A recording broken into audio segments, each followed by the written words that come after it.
Imagine this scenario.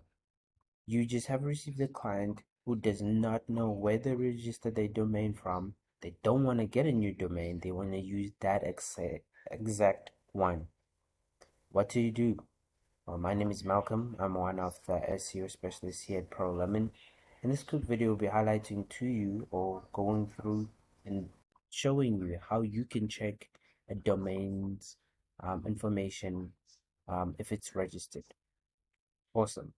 So let's get to it. So the first thing that you want to do is you want to navigate to this URL right here, whoisit.com, whoisit/whoisit.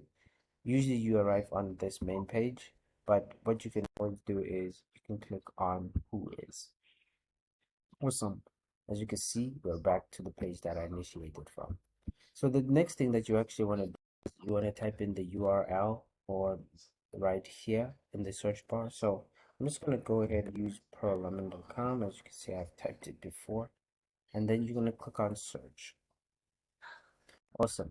So it practically will give us the most basic information, such as the domain, where it's registered, when it was registered with first register, and when it will next renew. So that's some crucial information to highlight over there.